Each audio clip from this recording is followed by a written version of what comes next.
Hey, good morning. Jenny Lee Hodgins here, the host of Creative Memorial Planning Group, and I'm so honored that you're joining me today. I actually was going to come on and talk about, and I'm still going to talk about some how funeral alternatives can help the planet and save you money, but I really also wanted to talk about why there's really no good time for end of life planning. And, I hear different people in different conversations about this, that, there's too much going on. Um, difficult situations are happening. Whatever it is, whether it's work or family or the bizarre, time of life that we're in with this pandemic and all the political climate and everything going on socially, and how difficult it is to work, things like that. And I get it. I mean, it is a hard time and things do happen in life, but I just want to really impress upon you again that there is no good time for end of life planning. There's never going to be a moment where you have nothing better to do and you've got plenty of money to spend and are totally emotionally prepared to prepare your end of life plan. It's just not like that. And it only really gets easier once it's done. And, I just really want to encourage you guys that if you haven't gotten your end of life planning done, whether you work through me as a creative memorial planning coach to explore alternatives, which I'll get into in a little bit to show you how I can help you with that and save you costs and be more personalized, or you use someone else. The bottom line is there's not a good time for end of life planning. There never will be. And I just want to speak to you, as someone who has been through the situation where there was no plan in place. I want you to really understand this really impacts the people remaining. And I know it's hard. There's no time to do things. It's harder sometimes when we're going through a lot of struggles to still get this on our plate and get it done. But the result is if we don't have it done, and I have been through this, the burden on our surviving loved ones, it's hard enough when they've lost someone. And then, you have to figure out the next steps because there's no plan. They don't know what to do. They don't know what your wishes were or would be. They don't know where to find the place that you would want to handle the remains. They don't know where the payment would come from. All these really challenging things. And on top of that, often corporate funeral will really strongly persuade them to make unnecessary purchases and spend unnecessarily on more expense. And I've been through that, long story shorter. And I just want to encourage you to understand there's no good time for this. But the impact that you have by being courageous and just getting in there. Oh, good morning, Gabriel. I'm so happy to see you there. Yeah, I'm talking about such a serious thing because I'm seeing people put off, everyone wants to get it done, for their loved ones, but I see people putting it off. And everybody has a good reason to put it off, because life is full of stuff and it happens constantly. But if you care for anybody else beside yourself, you've really got to get the point that there's no good time for end of life planning. It only gets easier once it's done. And also I want to encourage you, if you want to work with me as a creative memorial planning coach, I work with you once a week. I get online here, like a video conference call, and we work through these issues together in a 1 hour call, which is recorded and you can keep it and refer back to it. And I work with you through these sometimes very difficult, emotional decisions. And sometimes it gets complicated, because people aren't on the same page, but you can have two plans. You can have a plan A and a plan B. Like if this person is whatever, harmonious about it, it's going to go this way. If this person doesn't agree to such and such, we can do this. You can have several different scenarios mapped out. And this is something that I can help you with and hold you accountable to.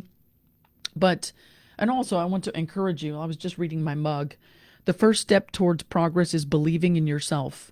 And this part especially, have conviction in your inherent capabilities. A lot of people, like when you're under duress, you feel like you can't face this issue. And I'm telling you, it's not that complicated. It's not that mysterious like corporate wants you to think. And with somebody's help to explore these, earth friendly, cost reducing alternatives, I can help you get this stuff mapped out. So I just want you to think about this. And like anything in life, if we challenge it with a like lion like spirit to pull out our greatest potential and just deal with it, the result is you get it done. You're going to feel confident. You're going to feel peace of mind. You're going to feel relief. And the huge thing that I want to impact upon you is that by doing it, you're not leaving a burden on your loved ones. They don't have to, sort this out themselves. And particularly in many cases where there are remaining surviving loved ones that don't agree with each other on things, or where there's substance abuse involved, you're with no plan. You're laying a really exponentially heavier burden on them because they have to figure out together what to do. And when they don't agree with each other or they're not even functioning well, it's just, I'm telling you, it's a, what do they call, a recipe for disaster, which is why I am so passionate about this message, that you sit down and think about it. And if you want to work with me, book a free call with me. Well, I give you a free call. We discuss, what's important to you, where you are with it, and if we're a good fit to work together. And I can help you get it done within 2 months. And it doesn't have to take 2 months. It can take far less than that, depending on, what your plans are. But excuse me, I just really wanted to, I have a completely different topic that I was going to talk about today, but I hear people say that they don't have time right now, or, there's too much going on right now. And there is no time where there's nothing going on. There's no good time to sit down and think about your end of life planning. There just isn't. You just do it, and you do it for the people that you care about. And it also brings you tremendous relief and, confidence that you've got a good plan in place. And with my program, you can always update it. You can always change. You can make changes to many other programs too, depending on where you go. But for sure, with my program, you can make changes. So I just want to first start with that. And thank you for joining me courageously. And I know that may seem really harsh for people because, it's a tough time right now for everybody. There's a lot going on in the world. But to me, thank you, Gabriel, this is the reality of life. He says, we all will die. Yeah. We all work hard to plan out our lives. Why not your death? Oh my gosh, you're like my mascot now. I'm going to hold your picture up. But exactly, because, and the point is, I'm just thinking of the things that I've been through, and this is why I do what I do. I've been through more than 20 times helping people through this when there was no plan, including tight, close friends of my own and my own brother, and friends of friends, and and losses of my friends, and I've helped them through these things. I just can't emphasize enough. Go ahead and get it done. And if it's overwhelming and you don't know how to do it on your own, this is why I'm here. This is what my program's all about. And I will plop that link down there. Book a free call to talk with me about it. There's no expectation. There's no cost to that. It's just to see if my program is a good fit for you. So having said that, sorry for my, in your faceness today, but I wanted to also talk to you about how funeral alternatives that I help you explore save the planet and save you money. And so I've talked about this in great detail, and you can find more about it in the units section. But I just want to go in real quickly for those of you who don't know anything about these alternatives that could be there. And by the way, if any of this, resonates, please plop in a hashtag AHA. And as I talk about the earth-friendly alternatives, if that is important to you, please plop in like a plant emoji of some sort, or the earth emoji. If what you want to do for your end of life is, if you want to do something that protects the planet, let me know if this is registering with you. Because the alternatives that I share with you, which I'm going to share in just a second, and these are really tremendously better for the environment, better for the planet, and way better for your pocketbook than corporate funerals. So if you love nature like I do, as you can see, all my designs, my posters are based on my nature photos. My mug that I just held up is based on my photos and my nature, my positive affirmations, because nature is just a part of my life. That I have another one here of the fall scene, because now we're going into the fall. See if I can get it in front of the camera. I just love nature. And there's something just so therapeutic and rejuvenating and spiritual for me about nature. So it would make absolutely no sense for me to have a traditional corporate funeral plan because it's damaging to nature. So if you feel that way about the world, and the planet, then I really think it's important for you to prepare your in advance for your end of life plans so you can show your love of the planet. And again, if you don't have a plan in place, like these scenarios that I've described, you're jeopardizing that your surviving loved ones will be put in a position of pressure from corporate funeral to do things that aren't in sync with your love of the planet. So another reason to plan in advance. And if you don't know why traditional funerals are so damaging or destructive to the planet, first of all, they're taking up very precious land space, and we're running out of that. They destroy the land with the burials. They pollute the land with toxic materials, that the caskets are made from, and the heavy steel in the concrete vaults. And if you didn't know that, cemeteries pollute the land with excessive uses of pesticides to keep those cemeteries looking pristine and perfect. It's not perfect. It's incredibly destructive to the planet. So these are, what I'm talking about, are long-standing ancient, well, within a couple hundred years, corporate traditions. They're not the best choice for our planet. And what I'm talking about are what you typically would opt for when you go to a corporate funeral business. And I don't call them funeral homes for a reason. They're a for-profit business. And they're going to give you an array of a range of products that are destructive to the planet. Elaborate, ornate caskets, vaults, limousines, hearses, graveside burials, flowers, all this stuff. And often they don't tell you the cost of the newspaper obituary, which you get slapped with a couple weeks later, not knowing. And I have details about that as well and how you can save on that. And it's also something I help you do in my program, Explore, Choose, and Plan Your Creative Memorial. I help you write it out and get it ready. So your surviving loved ones just have to tweak it a little bit if necessary. So the point I'm making is that traditional funerals are not good for the planet, and they're also not economically feasible. The costs of a traditional funeral range in the United States from $8,000 to $26,000 and more, depending on where you live and what you're opting for. And again, I have more details about that in some of my earlier lives. If you really want to know more, I highly recommend go check out my units section and just do a search for whatever topic you're interested in. I've got tons of valuable content for you to, educate you on these issues.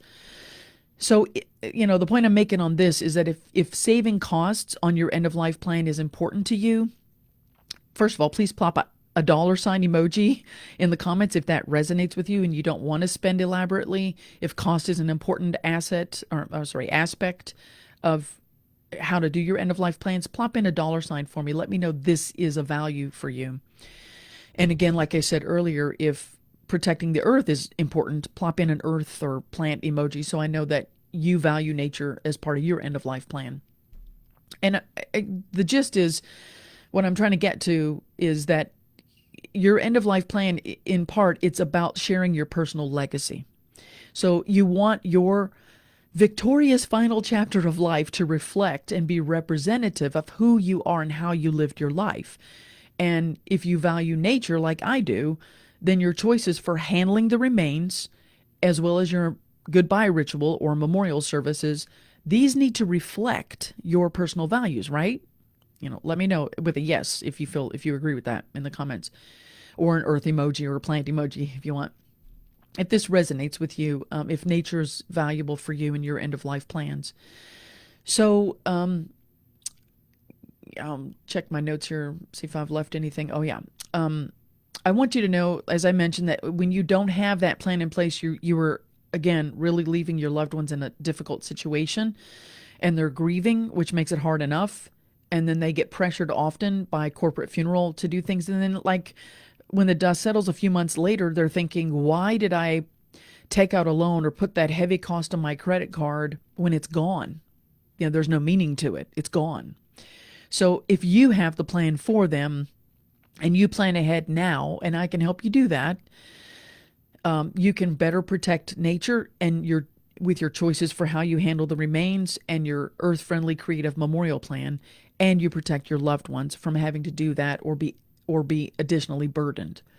So if you want to be more earth-friendly, like I said, you need to think about two things. You need to think about how you're going to handle the remains, and I'm going to talk about that in just a second, give you some ideas. And you need to think about your goodbye ritual. And there, I have a lot more in depth about both of these issues. Again, if you check out the unit section, but today I wanted to just touch base with options for handling the remains. They range from options. When I say options, I mean alternatives to corporate traditional funerals. So here are some. I'm going to give you 5 of them. A cremation, specifically a direct cremation, which means that there's no viewing of the body. Once the person has passed away, you transfer the deceased and they cremate it, and you get whatever container you decide to opt for. That's it. And then you have your own way of honoring the deceased with either and we'll go into detail about that in a second, but with a goodbye ritual. Another type of cremation is a fairly new thing. It's called aquamation or water cremation and eco cremation, and it's supposedly one of the most, and it's more earth friendly than the direct cremation because of the pollution factor.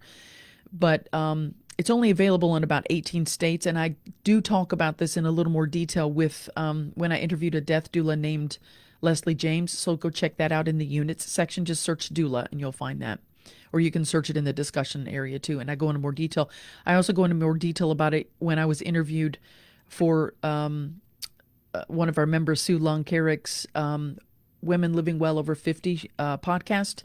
And I believe that's going to be posting Friday. So you'll be able to see or hear that if you want to check that out. We go in more depth about that. But cremation, whether it's a direct one or aquamation, very, very earth-friendly alternative options. And by the way, also dramatically cost reducing from traditional funeral plans. Another way for handling the remains there is dealing with those cremations. You can amend the ashes so that you can plant them with a tree or in a garden. Again, more detail about that in the unit section. Just search handling the remains or earth friendly. You can also, how to handle the remains once you've decided on cremation. You can do things like a scattering in a park or a forest, a residential property, or a religious grounds. But beware of making sure that you've done something to amend the ashes so they're plant friendly, particularly if you're going to do a lot of that. Another thing you can do is a water burial, where you can put the cremains in a disposable urn. And there's a way to do this. I go into depth about this as well in the lives in the unit section, where you go out in a boat and you gently you have a ceremony in the water where you allow the cremains to go out in a biodegradable urn. These are inexpensive ways of handling the remains and kind of combining that with a goodbye ritual. And another one of actually the most, in my opinion, earth-friendly way of handling the remains is a natural or direct burial. And there are wonderful ways that you can do this through natural burial sites.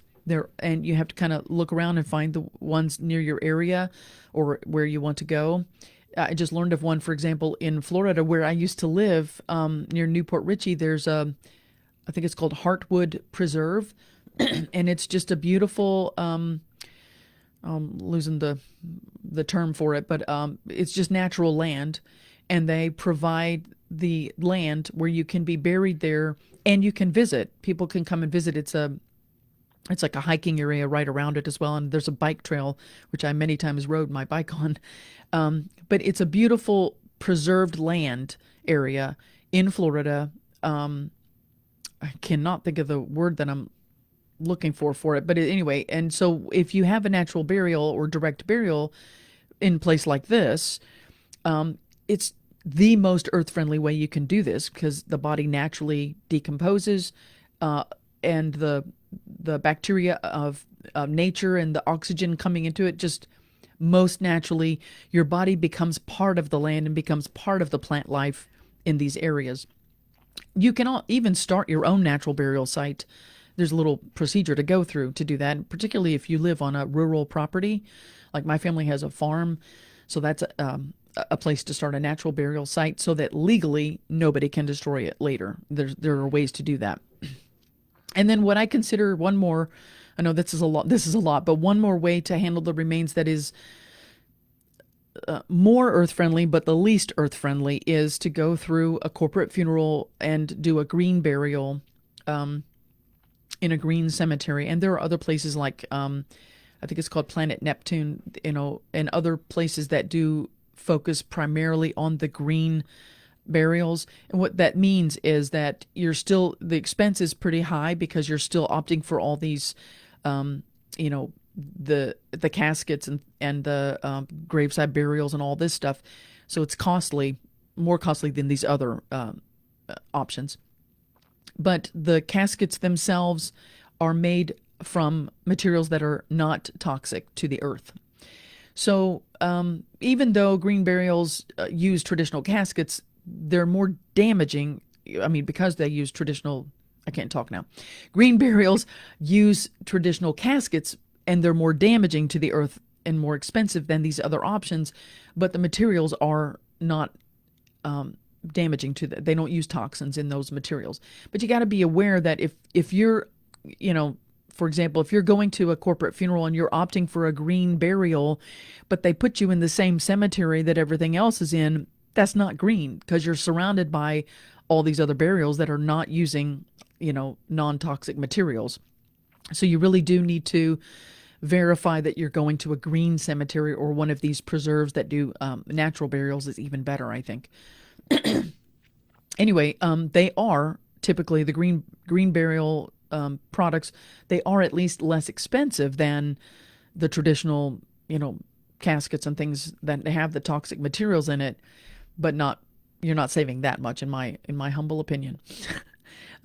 So I just wanted to plop in and give you lots of different ways of thinking about how your options for handling the remains can be more earth friendly. So if this resonates with you, if you learned something, or if this is important to you as part of your end of life plan, please plop me a plant or a planet emoji. Let me know that this is a part of your end of life plans that's important to you, protecting the world, protecting the earth, protecting nature. And by doing that, an added bonus is that it saves you money, and you can save that extra cost that you would be spending on these,